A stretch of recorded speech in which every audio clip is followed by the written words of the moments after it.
नमस्कार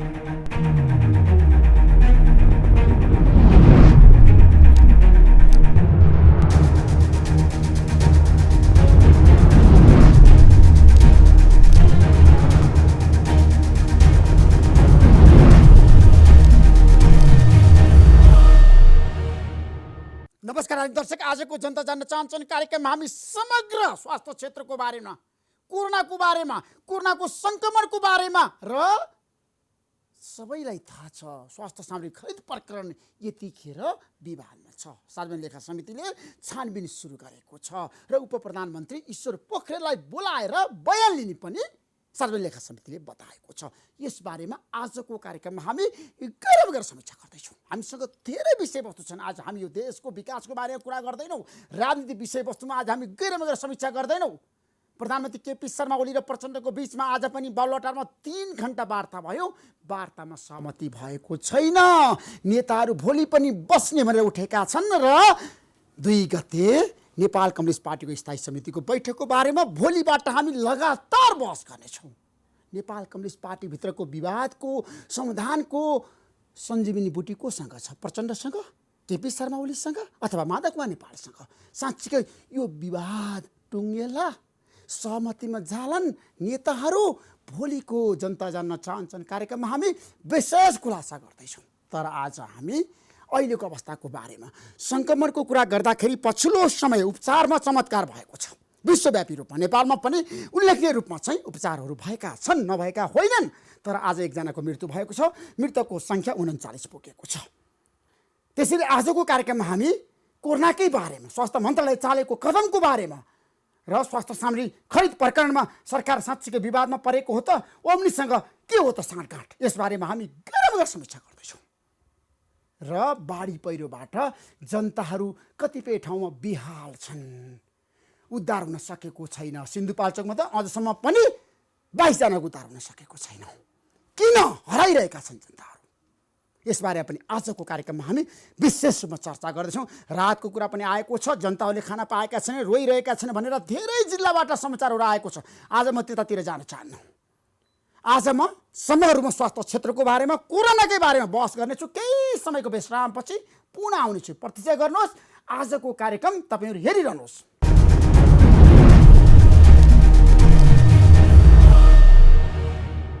आजको जनता जान्न चाहन्छन् कार्यक्रममा हाम्रो बीचमा 2 जना व्यक्तित्व हुनुहुन्छ। छाया स्वास्थ्य मन्त्री पार्वती ऋषि चौधरी, तपाईँलाई म जनता जान्न चाहन्छन् कार्यक्रममा स्वागत गर्न चाहन्छु।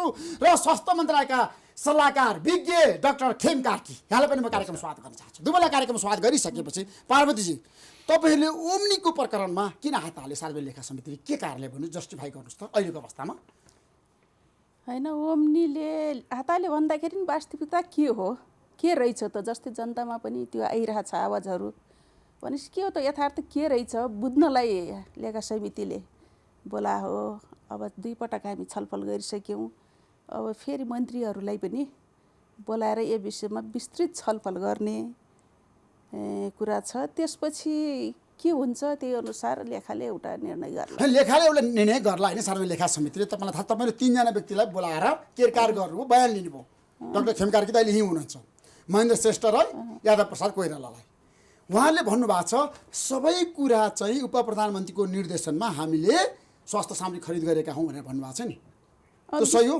विशेष परिस्थिति थियो त्यस बेला। त्यो विशेष परिस्थितिमा अब हामीले यसरी गऱ्यौँ भनेर उहाँले आफ्नो बयानहरू त्यहाँ दिनु, बयान भन्नाले आफ्ना भनाइहरू त्यहाँ राख्नुभयो। हामी त अदालत पनि होइन, उहाँलाई बयान लिएर बयान लिने हामीले त्यो फैसला गरेको होइन। अदालत त होइन, एउटा सार्वजनिक लेखा समिति एउटा मिनी सांसद भएको हुनाले के हो त यो एउटा फिल्डमा त्यो कुरा उठिसकेपछि, मिडियाले उठाइसकेपछि के हो त बुझ्ने चाहिने, बुझौँ त के रहेछ भनेर हामीले त्यो लिएको हो।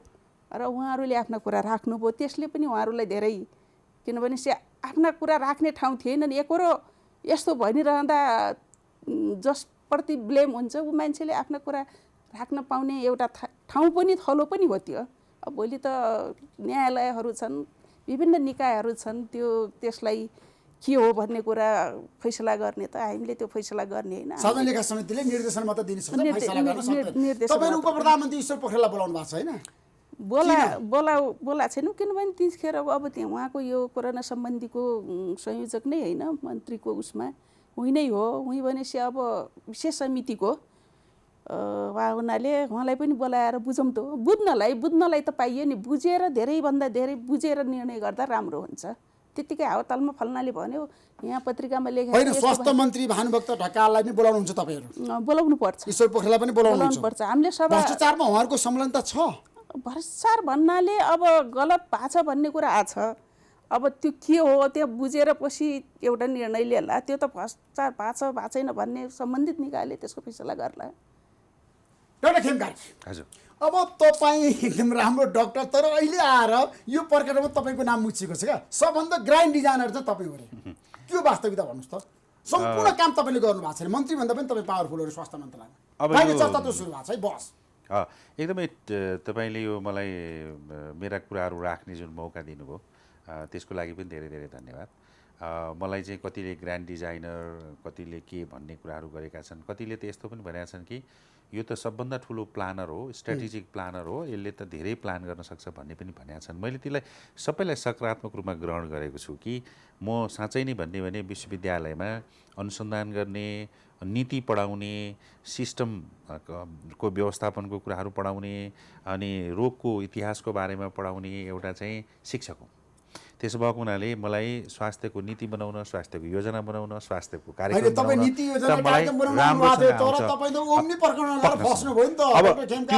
त्यो पर्सपेक्टिभबाट म चाहिँ एउटा सानो योजनाकारै हो भनेर कसैले भन्यो भने मलाई खुसी लाग्छ।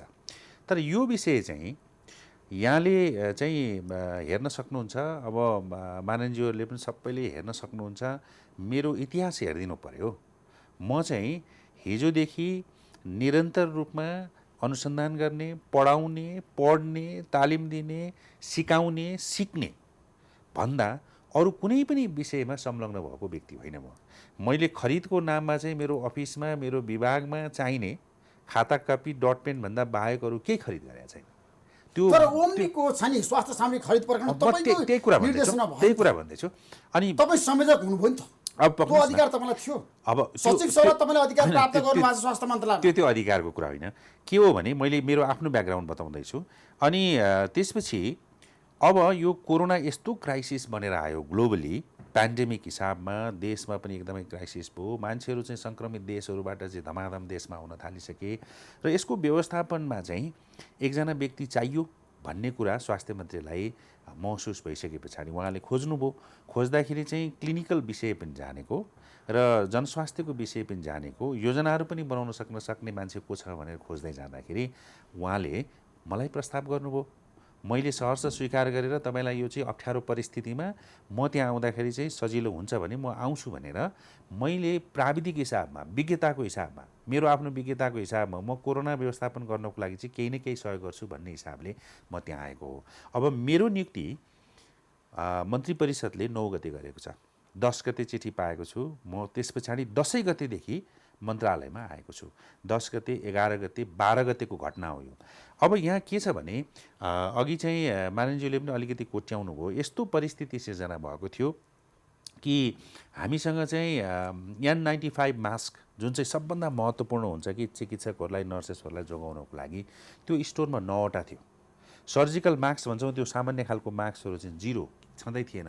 त्यो टोटल पिपिई भनेको कुरा त त्यो त टोटल पिपिई भनेकै कुरा के हो भन्ने कुरा थाहा थिएन। तर हामीसँग भएको सबै जोड्दाखेरि पनि 500-600, 700-800 भन्दाखेरि पिपिई थिएन। त्यही पनि भएको थियो। अब सुन्नु न, मैले परिस्थिति भन्दैछु। अब त्यो बेलासम्म होइन देशमा कोरोनाको संक्रमणको महामारी फैलिन्छ भनेर एकदम सन्तरास पनि थियो। त्यो कुरा मान्न म तयार छु। तर हाम्रो देशमा छ नि प्रक्रिया होला, विधि होला, ऐन होला, कानुन होला।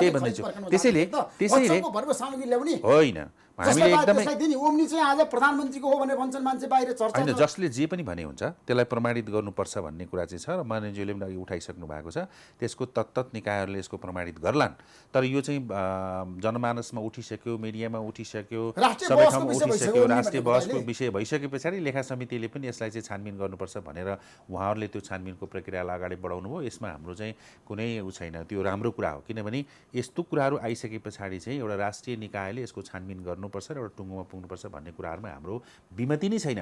अब मैले हजुरको अहिलेको प्रश्नकै उत्तर दिँदैछु कि एउटा त्यस्तो विशेष परिस्थिति सिर्जना भयो, त्योभन्दा अगाडि चाहिँ पटक पटक चाहिँ स्वास्थ्य विभागले सामानहरू खरिद गर्न खोज्दाखेरि पनि स्थानीय बजारमा छैन र लकडाउन भएको छ, संसारभरि सामानको एकदम हाहाकार छ र हामी कहाँ पनि हाहाकार छ। र हामीले के सोच्यौँ भन्दाखेरि चाहिँ यदि हामीले सामान ल्याउन सकेनौँ भने हाम्रा अस्पतालहरूमा आइसियुमा भर्ना भएका बिरामीहरू कसैले हेर्नेवाला छैन।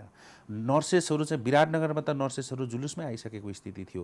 त्यसैले एउटा स्थिति विशेष परिस्थिति सिर्जना भएको थियो। अब विशेष परिस्थिति सुन्नुहोस् न, विशेष परिस्थितिमा हामीले चाहिँ खरिद गर्ने चाहिँ नेपाल सरकारको नेपालको ऐन अन्तर्गत त्यो खरिदको प्रक्रिया अगाडि बढाइएको छ। सार्वजनिक खरिद ऐनको 66 दफा भनेको विशेष परिस्थितिमा खरिद गर्ने व्यवस्था छ। त्यसको नियमको 145लाई प्रयोग गरेर यो खरिदको प्रक्रियाहरूलाई अगाडि बढाएको। यो खरिदको प्रक्रिया अगाडि बढाऊ भन्ने चाहिँ निकायको भन्दाखेरि चाहिँ कोरोना महामारी नियन्त्रणको उच्च स्तरीय समिति बनेको थियो। त्यसको चाहिँ संयोजक चाहिँ उपप्रधानमन्त्री हुनुहुन्थ्यो। त्यो समितिले चाहिँ स्वास्थ्य मन्त्रालयलाई चाहिँ तत्कालै चाहिँ यो परिस्थितिको विशेष परिस्थितिको खरिदलाई प्रयोग गरिकन चाहिँ सामानहरू खरिद गर भन्ने कुराहरू आइसके पछाडि स्वास्थ्य मन्त्रालयले प्रक्रिया अगाडि बढाएको होइन। त्यो समितिले निर्णय नै गरेर पठाएछ नि। निर्णय नम्बर 5 सिधै होइन, त्यो समितिको निर्णय कुनै एउटा व्यक्तिले मलाई त एकपटक पनि भनेको छैन त्यो कुरा है। त्यसैले अरू कसैलाई अब सुन्नुहोस्, म भन्छु अब त्यो चाहिँ प्रक्रियाहरू अगाडि बढिसके पछाडि त्यहाँ चाहिँ फर्महरू छान्ने, कम्पनीहरू छान्ने, सारा चिजहरू भइसके पछाडि यति 12 गते के थियो भने त्यहाँ धेरै प्रक्रियाहरू अगाडि बढेका छन्। मैले अहिले तपाईँलाई प्रक्रियाहरू सबै कुराहरू चाहिँ पछि भनौँला। अनि त्यो प्रक्रियाहरूबाट छानिएर 2टा टोली आए। त्यो 2टा टोलीलाई चाहिँ तपाईँले वार्ता गरिदिनुहोस्। त्यहाँ सबै मान्छेहरू छौँ, हामी चाहिँ 7-8 बजेसम्म नै बसिरहेछौँ। त्यो 7 बजे भएको बैठक हो। 12 बजे त त्यहाँ होइन, त्यो दिन मन्त्रालयमा 12 बजे भएको छैन है। यो कुरा क्लियर गर्नु त्यो चाहिँ विभागमा भएको, त्यो मन्त्रालयमा भएको होइन। अब हेर्नुहोस्, अब त्यहाँ चाहिँ अब समितिमा सबै मान्छेहरू छौँ हामीले, उच्च स्तरीय त्यहाँका चाहिँ विशेष कर्मचारीहरू 12औं तहका कर्मचारीहरू, सचिवज्यू पनि हुनुहुन्छ त्यहाँ चाहिँ सबै मान्छेहरू छौँ र म पनि थिएँ। र अब के भयो भन्दाखेरि चाहिँ तपाईँले यो कम्पनीका मान्छे पनि चिन्नु भएको छैन, यो वा त्यो पनि चिन्नु भएको छैन, तपाईँले वार्ता गरिदिँदा राम्रो हुन्छ भनेर भनेपछि मैले पटक भने म अहिले जुन पोजिसनमा चाहिँ मन्त्रीज्यूले मलाई नियुक्ति गर्नुभएको छ त्यो पोजिसनमा मैले यो गर्न मिल्छ भनेर मैले सोधेँ। होइन, यो त के भने विशेष परिस्थिति हो, यहाँ चाहिँ वार्ता गरेर चाहिँ एउटा चाहिँ 2टा मध्ये एउटा छान्ने कुरा हो, तपाईँले नेगोसिएसन गरिदिनुहोस् यो 2टालाई भनेर भनेपछि ल आउनुहोस् त्यसो भए सबै बसौँ, सबै बसेर नेगोसिएसन गरौँ भनेर पारदर्शी हिसाबमा त्यहाँ सबै चाहिँ मतलब चाहिँ उच्च पदस्थ पदाधिकारीहरू सहितको बैठकबाट भएको छ र त्यसको संयोजक मलाई बनिदिनु भनेको छ। मैले भने किनभने विशेष परिस्थिति छ, यदि त्यो चाहिँ हामीले चाहिँ तपाई संयोजक बन्नु तर अब सुन्नु यो काण्डमा छ नि, यो प्रकरणमा तपाईको नाम जोडियो नि त। अब म जोडियो, अब किनभने मलाई संयोजक तपाई हुनुभयो नि त। मलाई संयोजक बनाएर मेरो काम त के हो भने 2टा मध्ये एउटा छान्दियो भनेकोमा नेगोसिएसन गरेर मैले 0.5% जसले घटायो त्यो घटाएको चाहिँ लाई चाहिँ के अरे सम्झौता गर्नको लागि सिफारिस गर्ने भन्दा अर्को मेरो त टिओआर थिएन नि त। त्यसैले त्यो 2टा मध्ये एउटा छान्दिने काम मैले गर्दिएको हो। त्यो छानिएको मान्छे को हो मलाई थाहा छैन। तपाईलाई थाहा छैन, ओमीलाई तपाईले चिन्नु भएको छैन। मैले पहिलोचोटि सुन्नुस्, पहिलोचोटि ती मान्छेका प्रतिनिधिहरू त्यही टेबलमा नचिनिकन तपाईले यत्रो जिम्मेवारी दिनुभयो। मैले कसरी मैले त्योभन्दा अगाडि मेरो पैसा पनि होइन, व्यवसाय पनि छैन र उनीहरूसँग काहीँ कनेक्सन भएको छैन। कसैले मलाई चाहिँ यो मान्छेलाई दिनु यो मान्छेलाई नदिनु भनेर भनेको छैन। त्यसैले मैले त्यहाँ त के छ भने अझ मलाई उहाँहरूले के भन्नुभयो भने तपाईँले यो कम्पनी पनि केही चिन्नु भएको छैन, तपाईँ वार्ताको संयोजन गरिदिनु भयो भने राम्रो हुन्छ भनेर उहाँहरूले भनिसके पछाडि मैले सोझो मनले म एउटा विश्वविद्यालयको मान्छे, एउटा क्राइसिस परिरहेछ, यो बेलामा मन्त्रालयले गर्नुपर्ने काममा मैले यति गरिदिएँ भने सहयोग हुन्छ भने मैले किन नगर्ने भन्ने एउटा सोझो मनले इमानदार भएर मैले गरेको। आक्रमणको तारो बन्नुभयो। अब त्यही त यस्तो कुराहरू हुन्छ भन्ने कुराहरू त मैले त त्यो कल्पना पनि गरेको थिइनँ, त्यो कल्पना पनि नगरेको कुरा भयो। अब तपाईँ छाया स्वास्थ्य मन्त्री होइन, स्वास्थ्य मन्त्री भानुभक्त ढकालले राम्रो काम गर्नुभएको छ कोरोनाको बेलामा, सङ्क्रमणको बेलामा, यो खरिद प्रकरणमा अब उहाँ निर्दोष हो, उहाँले भ्रष्टाचार गर्नु भएको छैन? छाया स्वास्थ्य मन्त्रीको नाताले बताउनुहोस् पार्वतीजी। होइन, अब कोरोनाको बेलामा अब जति हुनुपर्ने थियो त्यो काम भएको छैन। त्यो हुनुपर्ने जति जनताको जसरी अब स्थानीय तहमा होइन क्वारेन्टाइन बनेका छन् त्यो देखिरहनु भएको छ, सारा मिडियाले देखाइरहेछ। जो हुनुपर्ने थियो तिनी भएको छैनन्, कति पनि भएको छैन। जहाँ क्वारेन्टाइनमै महिलामाथि बलात्कार हुन्छ, जबरजस्ती त्यहाँ राखिन्छ होइन, तिनीहरूलाई घर पठाइन्छ, ठिक छ भनेर घर पठाइन्छ, फेरि मृत्यु भएपछि पोजिटिभ देखिन्छ। यो धेरै भद्रगोल त भएको छ। तर यिनलाई करेक्सन गर्दै जानुपर्ने हो, जानुपर्छ। सरकारले यसो विकल्प पनि त छैन नि, यसले गर्न सकेन भनेर आउने को त? गर्ने त यसैले हो, तर राम्रो गरेर जाओस्। त्यसो स्वास्थ्य मन्त्री भानुभक्त ढकालको विकल्प खोज्ने बेला भएको छैन होइन, त्यो अब उहाँहरूको नेकपा पार्टीभित्रको कुरा हो। अब कसलाई ल्याउनुहुन्छ कसलाई ल्याउनुहुन्न त्यो उहाँहरूको कुरा हो। तर अब यो चाहिँ नि अब जसरी उहाँहरूले गर्नुपर्ने अझ राम्रो गरेर जानुहोस् भन्ने मात्रै हो मैले त सुझाव दिने। अब जनताहरू त अब पीडामा छन् नि, जसुकै आए पनि त पीडामा त पर्छ। कुरा गरौँ। डाक्टर खेमकार्कीले इतिवृत्तान्त बताउनु भयो होइन, यो सामान खरिद प्रकरण कसरी अगाडि बढ्यो भनेर। अब सार्वजनिक लेखा समितिको चाहिँ निष्कर्ष चाहिँ के हुन सक्छ पार्वतीजी? हामीले सीधा उत्तर दिनुहोस्। अब सभापतिसित अब उहाँहरूलाई मात्रै बोलाएर भएन, अब मन्त्रीलाई पनि बोलाम। अब समितिको संयोजक हाम्रो उप प्रधानमन्त्रीलाई पनि बोलाम, बुझौँ उहाँहरूका धारणा पनि के हो रहेछ त। अब उहाँहरूकै उसमा हामीले गरे हो भनेर यहाँहरूको भनाइ छ। त्यसपछि एउटा निर्णय लिएला। कस्तो किसिमको निर्णय? निर्देशन के आउनु? निर्देशन दिएला। अब भ्रष्टाचार भएकै छ भने निर्देशन दिनुहुन्छ कि तपाईँहरू के भन्नुहुन्छ यसमा? अब केही कन्फ्युजनहरू छन् त्यहाँ, जस्तै 30-35वटा बुदा छ, त्यो बताउनुहोस् न त। अब त्यो 35वटा मेजर बुदा के छ? बुदामा अब त्यो 35वटा जनतालाई तपाईँले आश्वस्त पार्नुपर्छ। आज जनताले सबभन्दा बढी हेर्ने कार्यक्रम तपाईँ हुनुहुन्छ। बुदामा केही कन्फ्युजनहरू छन्, तिनी कन्फ्युजनहरूलाई जस्तो उहाँले बयान दिनुहुन्छ तपाईँ पनि भन्नुहोस्। अब उहाँले नै भनिराख्नु भएको छ, आफ्नो कुरा राख्नु भएको छ। त्यो अब त्यो त्यतिखेरको स्थिति पनि वास्तवमा भन्ने भने सबैलाई थाहा छ। तर मैले महसुस गरेको के हो भनेपछि त्यतिखेर वास्तवमा भयावह स्थिति थियो। कोरोना आयो, यो कोरोना भन्ने चिज पहिलो पटक आयो।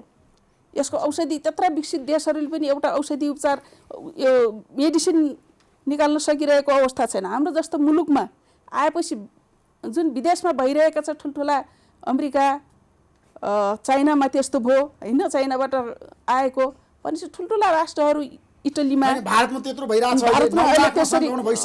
भइरहेछ भनेपछि अझैसम्म के निश्चय त हामी यति सानो जनसङ्ख्या भौगोलिक विकटता पनि छ। योले सतायो भने त गाह्रो हुन्छ। अब साँच्चै नै 3 महिना लकडाउनमा बस्दाखेरि त मान्छे उकुस भएर के हुने हो, कतिखेर के हुने हो भन्ने त्रासमा बाँचे धेरै, हामीहरू बस्न बाध्य भयौँ। तर जुन किसिमको मैले सोचेको थिएँ जसरी यो भयावह हुन्छ भन्ने मेरो आफ्नो फिलिङ लाग्थ्यो, तर केही मात्रामा यसले कन्ट्रोल गर्दै गएको छ। सरकारले कन्ट्रोल गरिरहेछ। कन्ट्रोल भन्नाले सरकारले भन्दाखेरि पनि अब नेपालीहरूको आफ्नै इम्युनिटी पावर बढी भएर हो कि अथवा सरकारले औषधि उपचार त अब त्यो गरेको जस्तो त लाग्दैन। तर हामीमा नै त्यो क्षमता रहेछ नेपालीहरूमा कि हामी तन्दुरुस्ती हिमाल पहाड तराई 3 ठाउँमै हामीहरू उकाली ओह्राली गर्ने, हाम्रो खानपिन सबैले गर्दाखेरि नि हामीमा जुन किसिमको युनिटी पावर छ सित्तै सानो तिनोले पनि हामीले त्यसलाई रोक्न सक्ने भनेको। अब यो उप प्रधानमन्त्रीलाई दिने होइन, यो अब 30-35वटा छन्, त्यही अब ओम्नीको विषयमा छ। अब धेरै कुराहरू छन्। अब हाम्रो डाक्टर खेमजीले पनि भनिसक्नु भएको छ। अब 4000लाई किन यो 7500 गराइयो, यस्ता के किन बढाएर लेख्यो भन्ने छ। उहाँहरूले त्यो बारे त्यस बेलाको स्थिति नै त्यस्तै थियो, अपरजट ल्याउनु पर्ने स्थिति थियो भन्ने कुरा दिनुभएको छ। विशेष परिस्थितिमा फेरि त्यस्ता कुरा हुन्छन् पनि। हाम्रो के छ भनेपछि हामीहरूमा अलिक बढी नेगेटिभ सेन्समा हामी जान्छौँ कि बहकिन्छौँ। एउटा कुरालाई त्यसरी जान हुन्न जस्तो लाग्छ। हरेक चिजमा राजनीतिक पनि गर्न हुन्न, सही सुझाव दिने हो, सही कुरा गर्ने हो जस्तो लाग्छ मलाई। डाक्टर खेमकार्की, अब छाया स्वास्थ्य मन्त्री पोजिटिभ हुनुहुन्छ है तपाईँहरूमाथि, किन हो अब यसबारे फेरि पनि बहस गरौँला आगामी दिनमा। उहाँको तर्क आयो एउटा राम्रो छ होइन। अहिलेको अवस्थामा तपाईँहरू चाहिँ तत्काल जुन प्रक्रिया तपाईँहरूले अगाडि बढाउनु भयो नि त, त्यतिखेर तपाईँहरूले विधि ऐन कानुन सबै मान्नु भएन नि? होइन हामीले विधि प्रक्रिया मिचेरै काम होइन, गर्नु भएको छ है यस्तो छ। कार्कीजी। त्यो कुरा हामीले, जनतालाई बताउनुपर्छ, यथार्थ होइन, बताउनुपर्छ। अब मेरो संलग्नताको हिसाबमा कसैले यो सामग्री चाहिँ खरिद प्रक्रियामा तपाईँलाई दबाब थियो उसमा प्रक्रिया मिच्नको लागि? पक्नुहोस्, त्यस्तो थिएन, कहीँबाट थिएन। मेरो संलग्नतालाई ल्याइएर अहिले प्रश्नहरू जुन उठाइयो, अब त्यो चाहिँ यो मान्छे चाहिँ बाहिरको हो, बुझाइ कस्तो थियो भने राजनीतिक नियुक्ति हो, यो त राजनीतिक मान्छे होला, यो राजनीतिक मान्छेलाई त्यहाँ चाहिँ भित्र हुलियो भन्ने खालको बुझाइ चाहिँ धेरै थियो। तर म त एउटा नेपाल सरकारको तलब खाने व्यक्ति हुँ, म एउटा चाहिँ सरकारी विश्वविद्यालयको एउटा कर्मचारी हुँ, अनि म त्यहाँ चाहिँ पठन पाठन गर्ने मान्छे हुँ। अब त्यस्तो मान्छे म त्यहाँ आउँदाखेरि उहाँहरूलाई के भयो भने हाम्रो मेडिकल कम्युनिटीमा एउटा चाहिँ प्राध्यापन गरिरहेको मान्छे त्यहाँ आइसके पछाडि स्वाभाविक रूपमा चाहिँ सम्मान गर्ने र उसलाई चाहिँ मतलब चाहिँ मान दिने खालको एउटा चाहिँ चलन पनि हुन्छ। त्यसो भएपछि सबैले के भने भन्दाखेरि चाहिँ यो व्यक्तिलाई संयोजन गर्न दिउँ भन्ने खालको कुराहरू गर्नुभयो। तत्कालीन स्वास्थ्य सचिव यादव प्रसाद कोइराला र मन्त्रालयको 12औं तहका डाक्टर छ नि, रोशन पोखरेल, विभागको महेन्द्र श्रेष्ठ लगायत तपाईँहरूले छ नि जुन स्वास्थ्य सामग्री खरिद प्रकरणमा आज भ्रष्टाचारको गन्ध त पाउनुभयो। अब हेर्नुहोस्, अब कसैले भन्यो त्यो आफ्नो ठाउँमा छ, आरोप लाउन पाउनुहुन्छ। अब अघि चाहिँ हाम्रो चाहिँ माननज्यूले पनि भनिसक्नुभयो, हामी एकदमै नेगेटिभिजमबाट हुर्क्यौँ। एउटा यस्तो क्राइसिसमा, यस्तो एउटा चाहिँ अप्ठ्यारो परिस्थितिमा हामी सबै चाहिँ लडिरहेछौँ। यो चाहिँ के छ भने सरकार भनेको चाहिँ एकदम विशुद्ध सरकार मात्रै होइन, माननज्यूहरू पनि हो, सबै जनताले, सबै स्थानीय सरकारले, प्रदेश सरकारले, अनि त्यस पछाडि चाहिँ सङ्घीय सरकारले सबैले मिलेर यसमा काम गरिरहेछौँ। यसमा पक्ष र प्रतिपक्ष मैले देख्दिनँ र उहाँहरूले पनि, उहाँहरूसँग पनि कुराकानीहरू भएको छ। हाम्रो चाहिँ योभन्दा अगाडिको चाहिँ स्वास्थ्य मन्त्री हाम्रो गगन थापाज्यूसँग पनि कुराकानीहरू भएको छ र हामीले सबैसँग चाहिँ सम्पर्क, नियमित सम्पर्क, हामी यस्तो गर्दैछौँ, हामीले यस्तो गर्न खोजिरहेछौँ, यहाँहरूको सहयोग कसो गर्दाखेरि ठिक होला भनेर सल्लाह सुझावहरू पनि लिइरहेछौँ। तर कानुनमा खरिद प्रक्रिया ठिक छ भन्दैमा राष्ट्रलाई करोड घाटा हुने काम गर्न मिल्छ भने अब हेर्नुहोस्, अब यहाँ चाहिँ अघि देशलाई त करोड रुपैयाँ घाटा भयो। अघि माननज्यूले पनि कुरा गर्नुभयो, म एउटा यहाँलाई उदाहरण मात्रै दिन्छु कि अमेरिकामा मास्क चाहिँ, सर्जिकल मास्क चाहिँ धोएर लगाऊ भनेर भन्ने स्थिति भएको थियो ट्रम्पले। अनि त्यस पछाडि के भयो भने त्यो फ्रान्स जानको लागि चाहिँ एक प्लेन चाहिँ, यो एक कार्गो प्लेनमा चाहिँ मास्क चाहिँ यहाँ चाहिँ ब्याङ्ककमा थियो, त्यो फ्रान्स जाने चाहिँ मास्क उसले चाहिँ डबल पैसा हालेर चाहिँ अमेरिका लिएर गयो है। त्यसैले यो त क्राइसिसको बेलामा हामीले हेर्नुपर्ने कुरा के हो भने जनताको स्वास्थ्य, जनतालाई मर्नबाट बचाउनु पर्यो, स्वास्थ्य कर्मीहरूलाई मर्नबाट बचाउनु पर्यो, एउटा कुरा। अब त्यसको मतलब बाध्यता र आवश्यकता होला हो, म तपाईहरुलाई यसमा चाहिँ सहयोग गर्न तयार छु। एकदम ठीक छ। अब सुन्नु, तर देशको सम्पत्तिमा लुट चाहिँ कुनै पनि तपाईले भनेकै कुरा कुनै पनि हालतमा एक पैसा कसैले लुट्न पाउँदैन। म भ्रष्टाचारको कुराहरुमा, कमिसनको कुराहरुमा सबभन्दा खरो मान्छे कोही मान्छे छ भने तपाईले हेर्नुस्, बुझ्नुस्, म पनि हो। तर यहाँ भइदिएको कुरा के हो भने त्यही मास्क हाम्रो बजारमा 5 रुपैयाँमा पाइने मास्क त्यति बेला चाहिँ हामीले 50 रुपैयाँ हालेर किन्ने मान्छे त मै हो है। बजारमा छैन, क्राइसिस छ। चाइनाले मात्रै प्रोडक्सन सुरु गरेको छ। चाइनाबाट हामीभन्दा पछाडि ल्याउने G2G बाट ल्याउने मास्क पनि 45 रुपैयाँ परेको छ। त्यसकारणले गर्दा त्यति बेलाको मूल्य र अहिलेको मूल्य दाँच्न मिल्दैन। त्यही सामान त्यति बेला चाहिँ 1000 पर्थ्यो भने त्यही सामान अहिले 200 मा पाइने भएको छ। त्यसैले त्यो ग्लोबल क्राइसिसको बेलामा हामीले किनेको हो। स्वाभाविक रूपमा केही चाहिँ सामानहरूको चाहिँ प्राइस बढी नै देखिएको छ। हिजो पनि हामीले चाहिँ सार्वजनिक लेखा समितिमा भन्यौं। तर के छ भने ती सामानहरू जुन चाहिँ उसले महँगोमा भए पनि म ल्याउँछु भनेको थियो, त्यसले त्यही महँगोमा भए पनि ल्याउन सकेन। ती सामानहरू आएका छैनन्। त्यसो होइन, हामीले संरक्षण गरेको भए त हामी किन त्यो सम्झौता खारेज गर्थ्यौँ? खारेजै गर्न्थेनौँ। हामीले कुनै पनि हालतमा त्यो ओम्नी भन्ने मान्छे ओबिसिआई रहेछ, म त त्यो ओम्नी र ओबिसिआई पनि म त हिजो अस्तितिर मात्रै पढ्दैछु। त्यो ओबिसिआई भन्ने रहेछ, त्यो ओबिसिआई भन्ने मान्छेलाई कुनै पनि हालतमा हामीले प्रोटेक्सन गरेका छैनौँ, कसैलाई पनि प्रोटेक्सन गर्दैनौँ।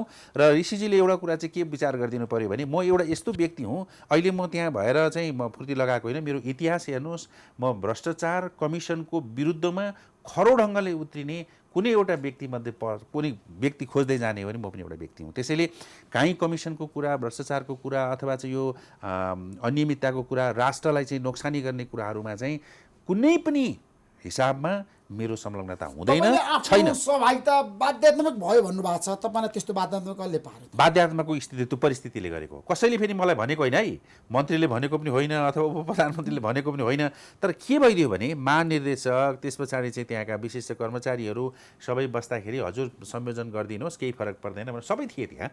त्यसैले संयोजन गरिएको हो। अब त्यो संयोजन गर्न अनि मैले उहाँलाई सोधेँ, तपाईँले किन मलाई संयोजन, तपाईँ त क्लिनिकल कुरा पनि बुझ्नुहुन्छ, पब्लिक हेल्थको कुरा पनि बुझ्नुहुन्छ, तपाईँको विज्ञता पनि छ, तपाईँ त खालि यो चाहिँ राजनीतिक सल्लाहकार त होइन नि, तपाईँ त प्राविधिक सल्लाहकारको रूपमा यहाँ आउनुभएको हुनाले तपाईँ बस्दिनुहोस् भनिसके पछाडि यदि त्यस्तो ठाउँमा तपाईँ भइदिएको भए के गर्नु? होइन डाक्टर साहब, होइन, अब तपाईँले मेरो परिस्थिति। समय र परिस्थितिको कारणले नेतृत्व लिनुभयो होइन, तर प्रश्न त उठाउनु भएको छ, जनताले प्रश्न गरेका छन्, जताततै बहस त सुरु भएको छ। अब लागत अनुमान नेपाली रुपियाँमा खरिद गरेर जुन किसिमको चाहिँ एउटा सहमति भएको थियो नि, तर तपाईँले डलरमा गर्नुभयो नि किन? होइन, म मेरो संलग्नताको मात्रै कुरा गर्छु है। म कहाँ त आएको त कम्पेरेटिभ चार्ट दुईवटा, एउटा चाहिँ अनिता भन्ने, अर्को ओबिसिआईको कम्पेरेटिभ चार्ट आयो। त्यो चार्टमा मलाई चाहिँ नेगोसिएसन गरिदिनुहोस् भन्ने कुरा मात्रै मेरो टास्क थियो। अनि मैले त्यो चार्ट हेरेर मैले ल तपाईँहरूमध्ये कसले चाहिँ कसको के हो भनेपछि अनिताले हात उठायो, म सामानहरू चाहिँ ल्याउन सक्दिनँ भन्यो। अनि त्यस पछाडि ओम्नीले चाहिँ ओबिसिआईको प्रतिनिधिले के भन्यो भने म पनि ल्याउन सक्दिनँ भन्यो पहिलो चरणमा। होइन, तपाईँहरूमध्ये कसैले न कसैले त सामान ल्याइदिनु पऱ्यो, नेगोसिएसनमा गइदिनु पऱ्यो भनेपछि बल्ल बल्ल त्यो ओम्नीले 0.5% घटाएर नेगोसिएसनको कुरा भयो। त्यसको लागि त्यो चार्ट मात्र हेरेको हो, त्यो लागत अनुमान केमा गरिएको छ, त्यसपछि यो डलरमा छ कि छैन, रुपियाँमा छ कि छैन भन्ने कुरा मैले एकदमै इमान्दारिताका साथ जनताको अगाडि बोलिरहेको छु। म लागत चाहिँ नेपालीमा गर्नुभयो तर खरिद चाहिँ गएर डलरमा गर्नुभयो भन्ने छ नि त। होइन, त्यो त मलाई यसको बारेमा यसको थाहा छैन। हेर्नुहोस्, त्यो नेपालीमा लागत गरेर अनि त्यस पछाडि त्यो डलरमा के गर्दा डलरमा गर्नुपर्ने भावनाले के फरक पर्यो होला त्यसमा, होइन मलाई त के थाहा छैन। तर त्यो अब इन्टरनेसनल मार्केटबाट ल्याउनु पर्ने भएको हुनाले त्यो चार्ट चाहिँ डलरमा बनाइएको जस्तो मलाई लाग्छ है। अनि त्यो डलरमा बनाइएको चार्टमा मैले 0.5% घटाएँ। मेरो काम त्यति हो। पार्वतीजी, तपाईँले खेम कार्कीको कुरा सुनिसकेपछि यो प्रकरणमा जसरी अहिले उचालिएको छ नि त, मार्केटमा जताततै चर्चा छ ओम्नीकै बारेमा, गाउँघरमा पनि पुगिसक्यो ओम्नी होइन, संसदमा ओम्नी, सर्वलेखा समितिमा ओम्नी, देशको छ नि ठुला ठुला नेताहरूको मुखमा ओम्नी छ। अब ओम्नी प्रकरणमा आजको दिनमा छ नि धेरै नेताहरूको नाम मुछेको हुनसक्छ, संलग्नता हुनसक्छ, तपाईँलाई के लाग्छ?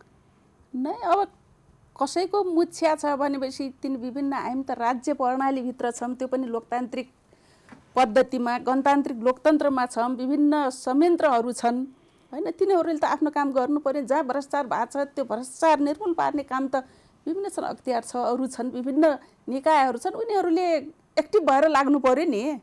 तर भ्रष्टाचार रोकिएन हाम्रो देशमा, जताततै भ्रष्टाचार भइरहेछ।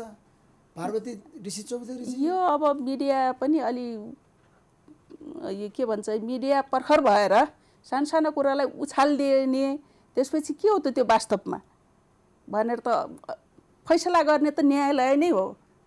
अब न्यायालयले फैसला गर्नुपर्छ। नभइकन कुराहरू त लेख्दैन नि त, बाहिर ल्याउँदैन नि त। मिडियाले ल्याउँछ, जनतालाई सचेत गराएको छ, त्यो राम्रो कुरा हो।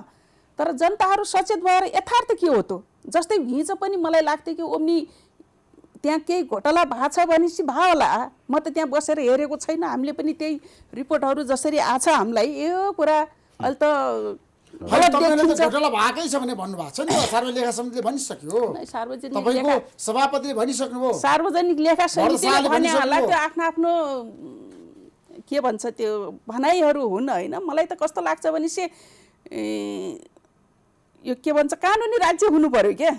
कानुनी राज्य भयो भने त्यसले सबै निर्भुल भयो। हामी कोही कानुनी राज्यभित्र छैनौँ, सबै आफ्नो आफ्नो तरिकाले आफ्नो विश्लेषण आफै गर्छौँ, कसलाई कहाँ मन पर्दैन, कसलाई कहाँ हान्नुपर्छ, कसलाई कहाँ के गर्नुपर्छ भन्ने उसमै म धेरै हेर्नु 70मा पनि म चुनाव लडेर आएँ, अब संविधान बन्यो, अहिले पनि आएँ, म धेरै नजिकबाट न्याय लिइरहेको छु। म त्यति मिडियामा पनि आउँदैन। आज तपाईँले बोलाउनु भयो, अब ऋषिजीको उसमा जान्न भन्न पनि नसकेको हुनाले हुन्छ भनिदिए, किनभने तपाईँको यो लोकप्रिय च्यानलमा आउन पाउन पनि ठिकै छ। अब तपाईँले बोलाइसकेपछि जाँदैन भन्न पनि एउटा सांसद जस्तो मान्छे मिल्दैन, किनभनेपछि हामी त एउटा जनताको प्रतिनिधि पनि हौँ, मेरो विचार राख्न पनि मैले पाउँछु त्यहाँ। त्यसकारण यो पोजिटिभ भएर जानुपर्छ। हेर्नुहोस्, देश यस्तो अवस्थामा पुगिरहेछ, अनि सबै कुरामा नेगेटिभ गर्ने, द्वन्द्व गर्ने, द्वन्द्वै मचाउने, न्यायालय क्रियाशील भएर गलत छ भने त्यो न्यायालयले त्यहाँ गर्नु पर्यो। अब के छ हामीले पनि अब लेखा समितिले सबै बुझेर एउटा निर्देशन देला। अब निर्देशन त दिइरहन्छ लेखाले, व्हाइट बोडीमा पनि दिया हो, खै त पालना हुन्न। न्यायालयहरू अलिक भएन कि एक्टिभ भएन। डाक्टर खेमकार्की, जस्तो छलफलमा सहभागी नै नभएको ओम्नी बिजनेस कर्पोरेट इन्टरनेसनललाई खरिदको जिम्मा दिनुको कारण चाहिँ के हो? यो चाहिँ एकदमै सरासर झुट कुरा हो। हेर्नुहोस् ऋषिजी, त्यो मैले पनि हेरेको छु, किनभने हिजो चाहिँ लेखा समितिमा जानै पर्ने भयो भनेपछि मैले पनि डकुमेन्ट पल्टाएन, तर मैले पनि त्यो डकुमेन्ट खासै पल्टाएको छैन है।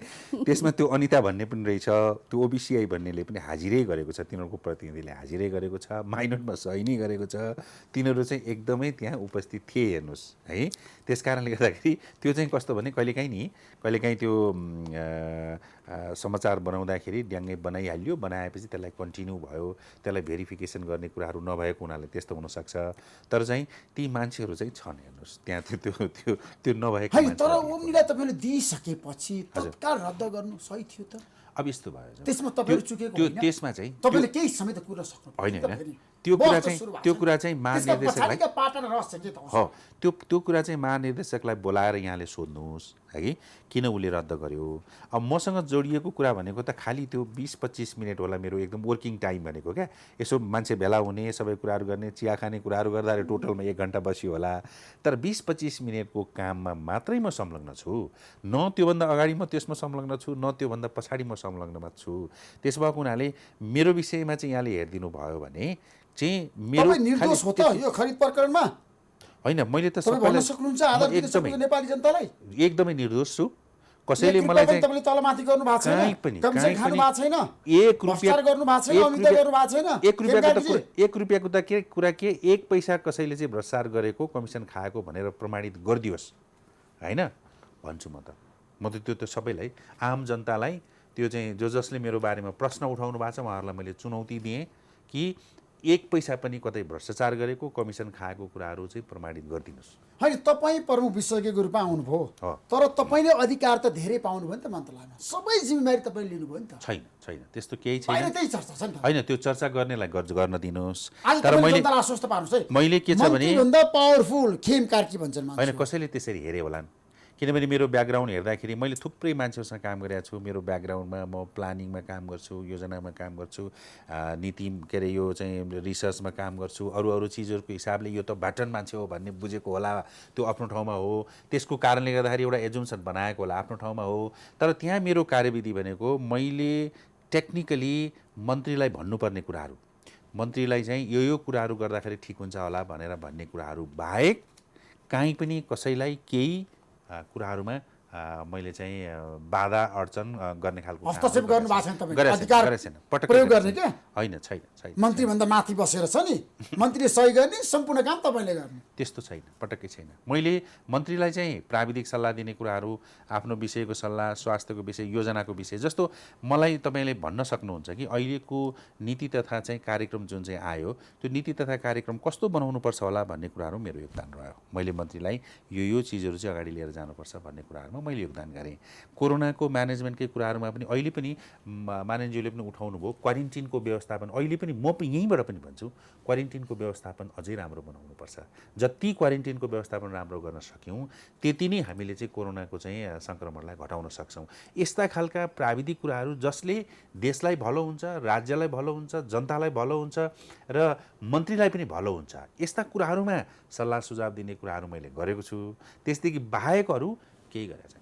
म केही विश्रामपछि पुनः आउनेछु, प्रतीक्षा गर्नुहोस्, कार्यक्रम हेर्दै गर्नुहोस्।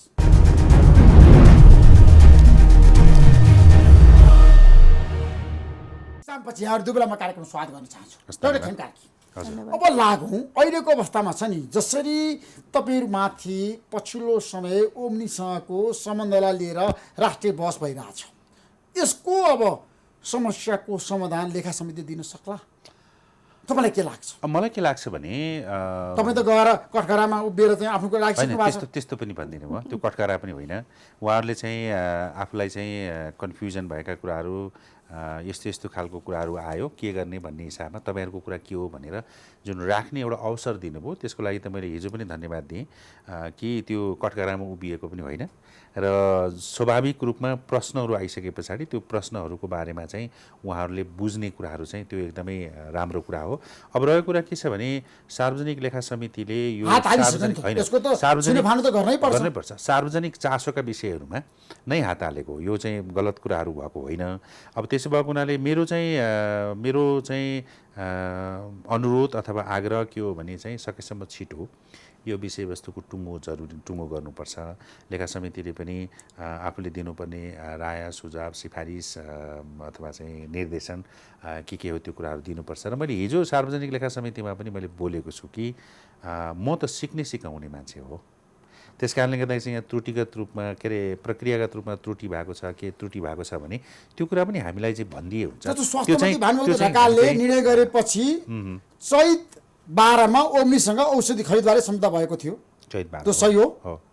त्यो विवाद सम्झौता अनुसार ओम्नी समूह केही स्वास्थ्य सामग्री पनि तपाईले ल्याउनु भएको थियो होइन? ओम्नीले सामान त ल्यायो नि त, त्यो सामग्रीहरू क्वालिटीको थिएन, त्यो चाहिँ बाहिर चर्चा फेरि पनि बहस सुरु भएको छ। त्यो चाहिँ भन्न मिल्दैन, किनभने उहाँहरूले जे सामान ल्याउनु भयो मेरो प्राविधिक ज्ञान अनुसार उहाँहरूले ल्याएको सामान भनेको अब हाम्रो देशमा है एउटा चाहिँ रमाइलो कुरा के छ भने हाम्रो देशमा चाहिँ यो वास्तवमा चाहिँ मेडिकल इक्विपमेन्टहरू भन्दा पनि नयाँ, यो कोरोना त नयाँ सिर्जना भयो नि।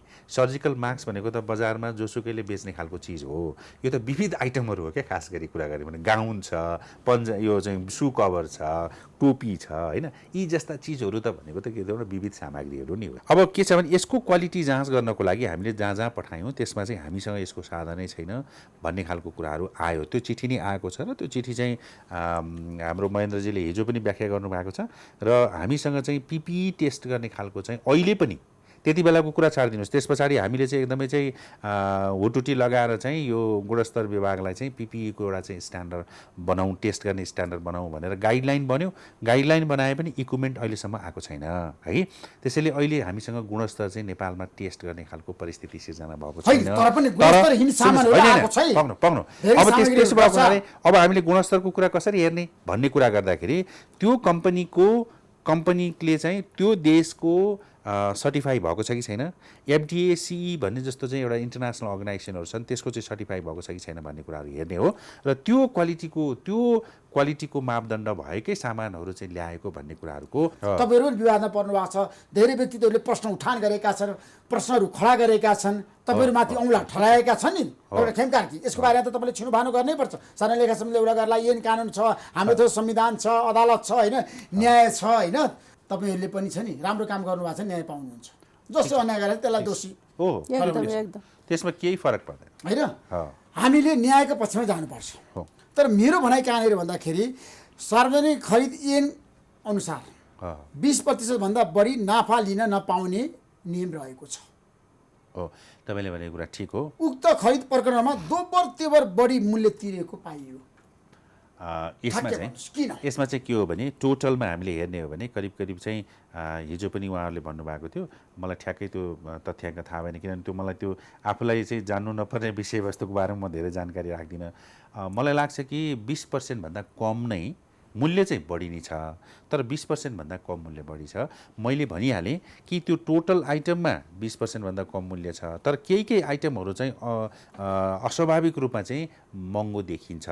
तर त्यो अस्वाभाविक रूपमा महँगो भएको सामानहरू चाहिँ उसले त्यति मूल्य राख्दाखेरि पनि उसले नेपालमा ल्याउन सकेन।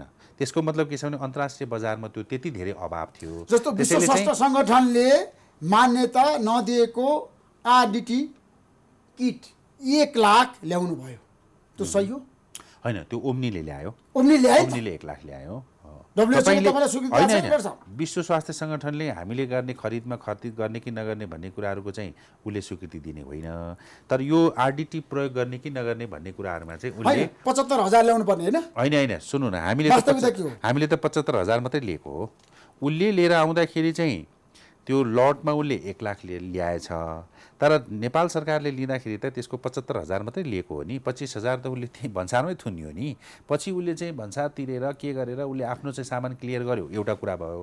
एकै लटमा ल्यायो भन्ने कुराहरू मात्रै हो। अब ऱ्यापिड डायग्नोस्टिक टेस्ट किट चाहिँ अहिले पनि आम जनतालाई म के अनुरोध गर्दछु भने हामीले कहिल्यै पनि त्यो रोगको निदान गर्नको लागि टेस्ट गरेर चाहिँ यो छ कि छैन भनेर गर्नको लागि हामीले प्रयोग गरेको होइन।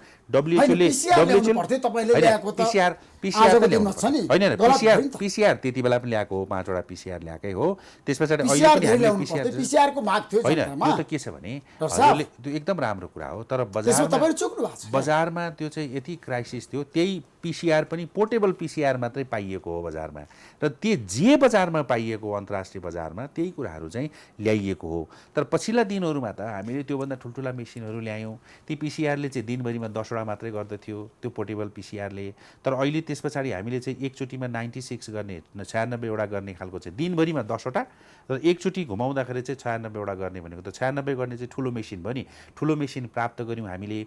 हामीसँग चाहिँ हामीले यहाँ देशभित्र पनि त्यस्ता मेसिनहरू छन् कि भनेर खोज्यौँ। म आइसके पछाडि गरेको कुरा, बरु त्यो कुरा चाहिँ भनिदिनुहोस् न। मैले त्यहाँ आइसके पछाडि मैले यो खालको पिसिआरहरू चाहिँ हाम्रो देशमा हुनसक्छ भन्ने कुराहरू खोजिसके पछाडि कृषिमा रहेछ त्यो पिसिआरहरू। ती कृषिमा गएको पिसिआरहरू खोज्ने, त्यसलाई चाहिँ स्वास्थ्य मन्त्रालयले ल्याउने, त्यस पछाडि विभिन्न ठाउँमा राख्ने कामहरूमा मैले कन्ट्रिब्युसन गरेको छु हगि। त्यसो भएको हुनाले अब त्यो 96 एक राउन्डमा 96 वटा चाहिँ टेस्ट गर्ने भइसके पछाडि त्यो दिनभरिमा 10 वटा टेस्ट गर्ने त चलाउन परेन नि। त्यसो भएको हुनाले ती सामानहरू चाहिँ अहिले पछिल्लो दिनहरूमा चाहिँ विराटनगर बाहेक अरू ठाउँमा चाहिँ ती थन्केर बसेका छन् होइन। अब त्यसैलाई मिडियाले के भनिदियो भने सबै बिग्रेका सामान ल्याएर आएछ भनेर। ती बिग्रेका छैनन्, ती एकदम राम्रोसँग थन्किएका छन्। अर्को ठाउँमा हामीले त्यस्तो खालको एकदम रिमोट एरियाहरूमा हामीले टेस्ट गर्नु पर्यो भने ती पोर्टेबल मेसिनहरू चाहिँ प्रयोग गर्न पार्वतीजी, अब आजको दिनमा काङ्ग्रेसले पनि प्रतिपक्षको भूमिका खेल्न सकेन भन्ने गम्भीर आरोप जनताको छ। जताततै भ्रष्टाचार भएको छ, अनियमितता भएको छ, कङ्ग्रेस पनि सरकारसँग साँठगाँठ गरिरहेछ, त्यो सही हो?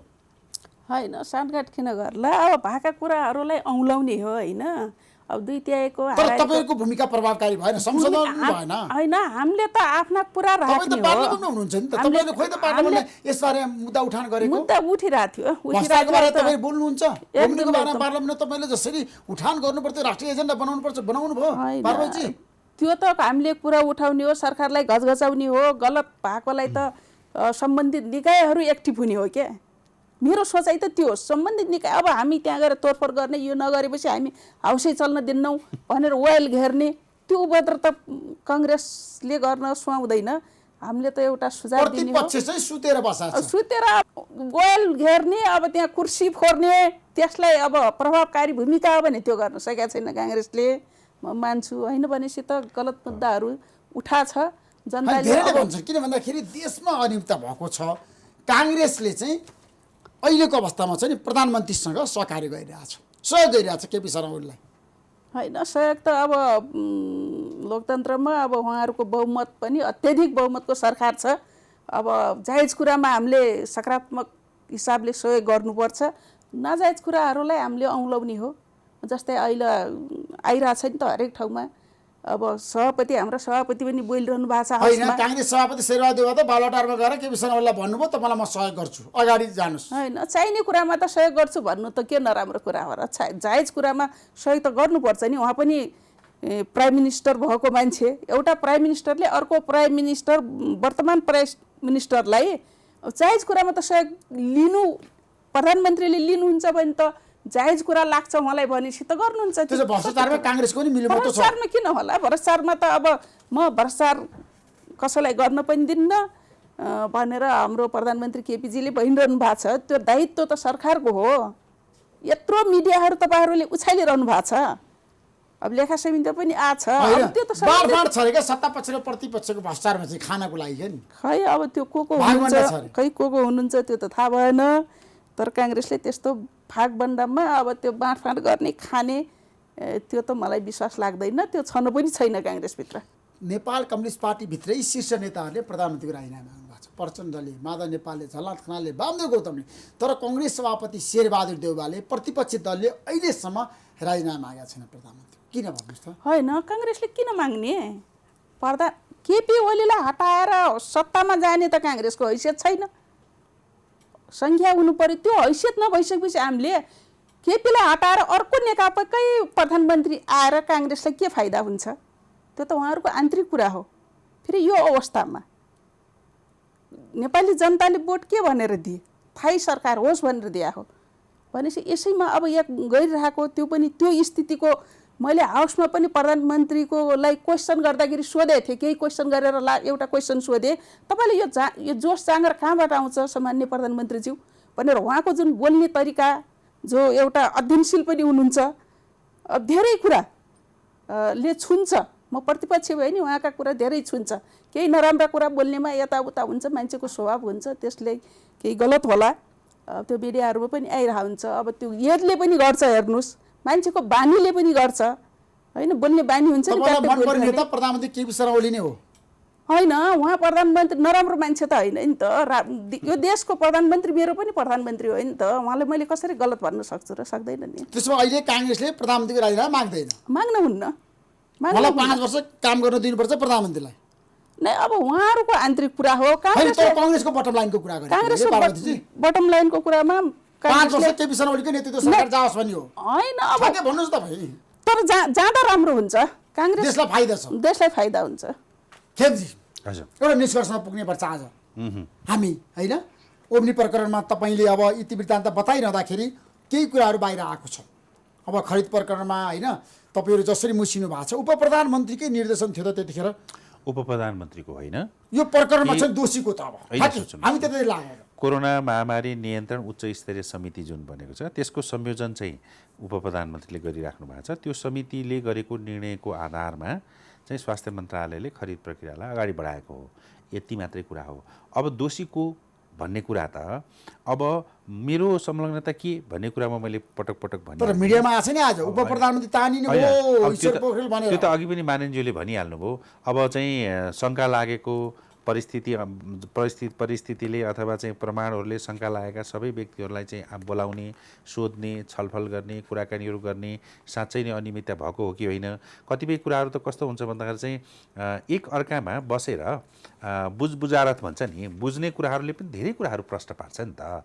त्यसो भएको हुनाले चाहिँ उप प्रधानमन्त्रीलाई बोलाउने, हाम्रो स्वास्थ्य मन्त्रीलाई बोलाउने, यसमा छलफल गर्ने, बहस गर्ने र साँच्चै नै मतलब चाहिँ अनियमितता भएको हो कि अथवा प्रक्रियामा समस्या भएको हो कि अथवा चाहिँ के भएको भन्ने कुराहरूको बारेमा छलफल गर्नु र त्यो छलफलको आधारमा चाहिँ एउटा निष्कर्ष निकाल्ने कुराहरू त सार्वजनिक लेखा समितिले सुरु गरेको छ। उहाँहरूले सुरु गरेको प्रक्रियाहरूमा अब यसरी जानुपर्छ भनेर हामीले भन्न पनि मिलेन।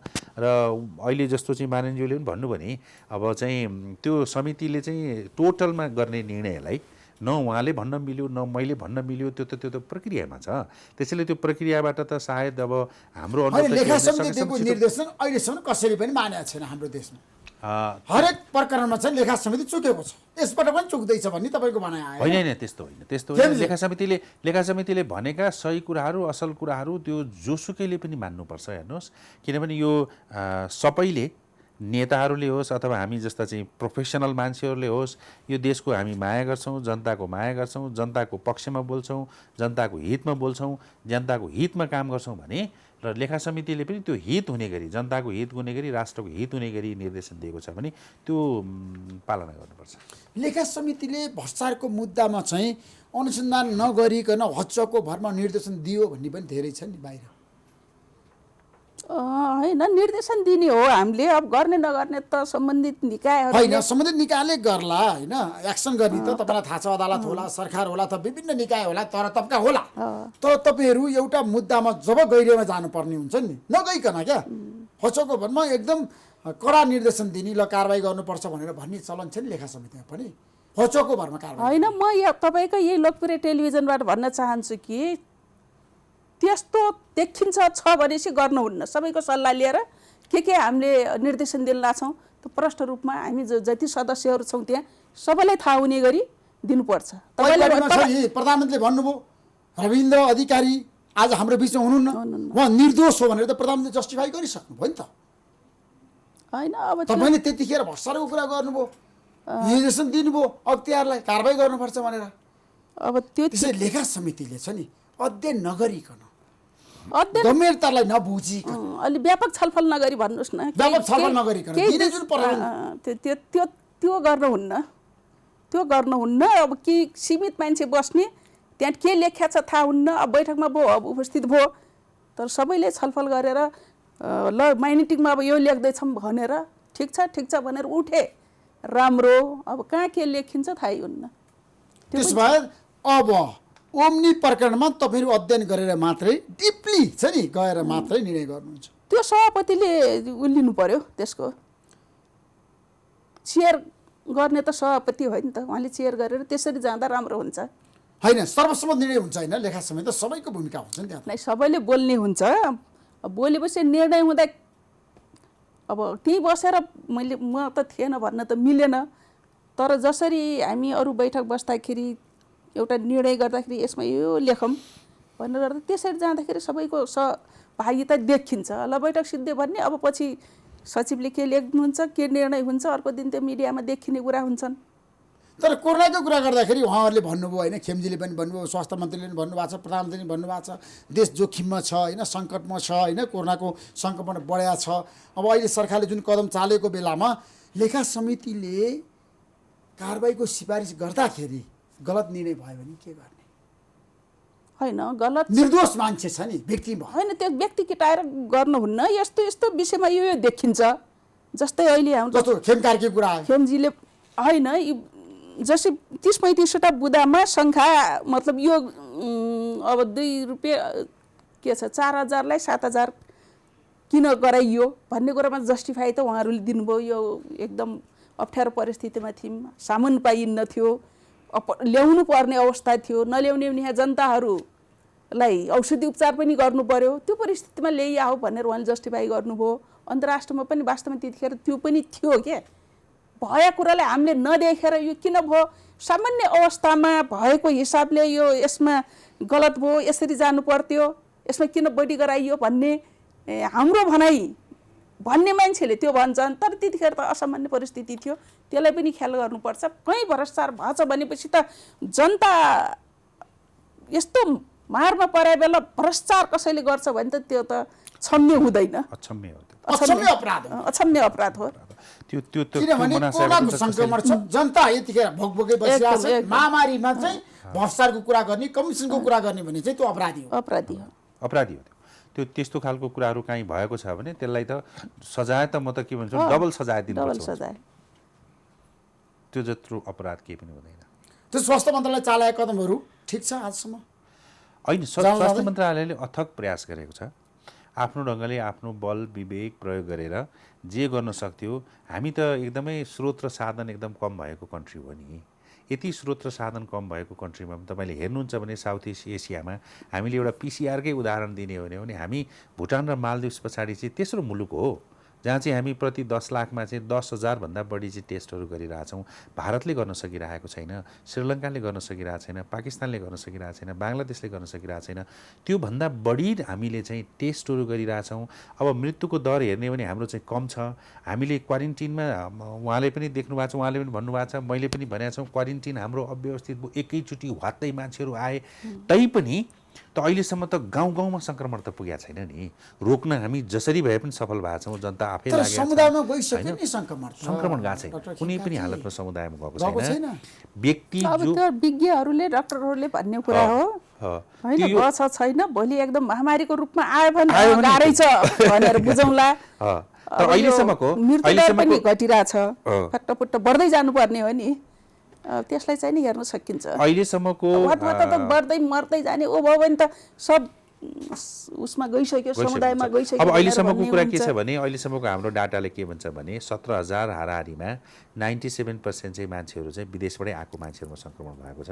3% मान्छेहरू चाहिँ उनीहरूको सम्पर्कमा भएका व्यक्तिहरूलाई सङ्क्रमण भएको छ। र अहिले समुदायमा गयो भनेर भन्नको लागि चाहिँ के चाहियो भने कसले कसलाई सार्यो भनेर टुङ्गै नहुने खालको परिस्थिति। अनि हामीलाई अहिलेको जोखिम के हो भने मन्त्रालयले पटक पटक आफूलाई चाहिँ त्यो यो जोखिम छ भनेर भनेको कुरा चाहिँ के हो भने यदि यो समुदायमा गइदियो भने चाहिँ यो मृत्युको दर बढ्छ। किनभने समुदायमा त हाम्रो त्यो वृद्ध नागरिकहरू छन्, रोगीहरू छन्, घरमा वृद्ध बुवाहरू हुनुहुन्छ, आमाहरू हुनुहुन्छ, उहाँहरूलाई चाहिँ हामी कामकाजी मान्छेहरू बाहिर जाँदाखेरि चाहिँ त्यो रोग लिएर गएर उहाँहरूलाई सारियो भने चाहिँ डरलाग्दो हुन्छ।